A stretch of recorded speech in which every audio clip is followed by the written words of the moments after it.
Hey everyone, and welcome to Stock Talk on December 18th. So if you were wondering why there are less Stock Talks nowadays, I am out of town just for this month, but we'll be back, of course. And here's a Stock Talk for everyone. So by no surprise, I hope you can see that the S&P 500 actually has a bear flag being played out as we speak right now. So what you can see here is that we attempted to actually move higher upon a support of 263, which is where we left off last time.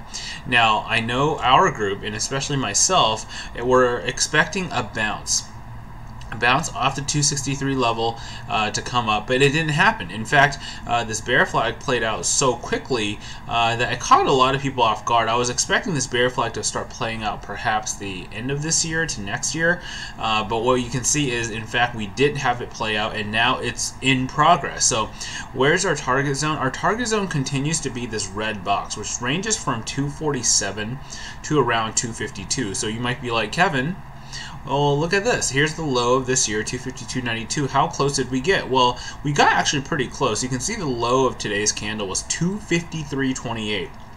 So we came within pretty much pennies of that support level. And what we can see here is that this support zone should hold at least temporarily for the markets.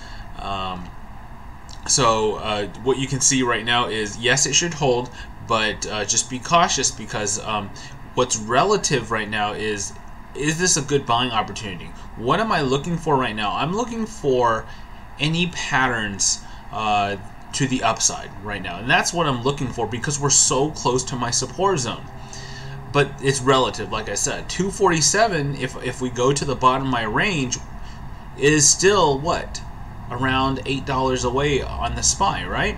So that's still far away, but you can see that we're getting closer, right? We're in the latter, we're in the final portion, in my opinion, of the near-term down leg.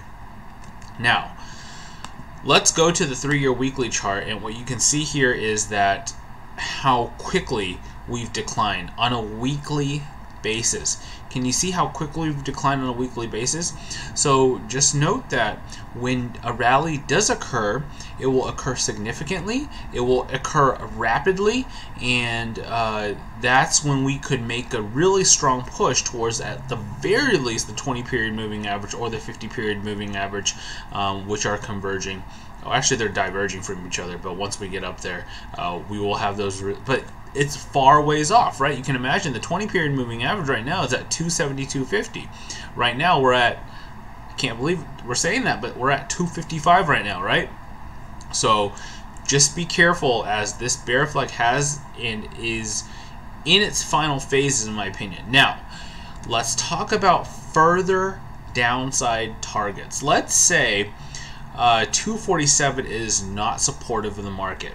Now, if 247 is not supportive of the market, which is the bottom range of my red zone, here it is. Here's your next support area, 235, which is the 200-period moving average.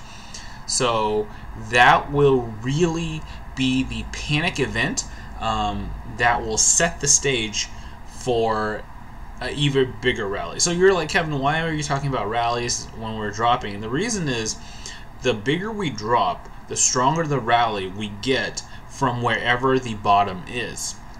So just be ready for that. I think short term, shorting is okay, very short term. Medium term, very risky, I think, because there is upside potential in this market, at least in the near term. Let's take a look at TVIX, or volatility. So here's TVI. Let's actually look at TVIX on the yearly chart, and what we can see is 200-period moving average acting as a resistance, and all of a sudden it no longer acted as resistance, and now we're breaking through. So if we're breaking through on volatility, chances are the markets are also breaking to the downside, which is what we see. Now, has volatility really spiked? You look at this chart and you can say that it hasn't moved up that much. S&P 500 has fallen below 263, but all in all, you can see that this is only a 16% move from nearing the resistance area, right? So it's not that big of a drop for, and hence, you know, I don't think the panic has really set in yet. Yes, SPY is low, but we don't see so far a capitulation event go on just yet. Let's take a look at a couple of other charts. We'll start with commodities, and we have a slew of developments going on right now. Here's crude oil, and crude oil, you can see, attempted to push up on this day, came down, and then yesterday we broke major support levels, and we closed at my furthermost support at 49.43, and today we broke all supports and pushed to the downside. This is going to go down further, and what you can see here is down, followed by consolidation. We couldn't even push over the 20. If we can't push over the 20 or close over the 20, this is likely to break to the downside. And what's so worrisome for this chart is you can see my support level 47.19 getting broken on a daily close. That is not good for crude oil. So we'll have to go back to the charts for this to even find the next support. And the next support would be around 43.72, yet another $3 drop. That is not too far away, and I think that is certainly very reachable by this point. So we will be putting this one in. So how's everyone doing today? We have, you know, here's the deal, right? A lot of people in the members are asking me, you know, what do we do in this case, right? And I talk about really what's your criteria, what's your time span, right? Are you trading short term, medium term, long term? What kind of time span are you trading in?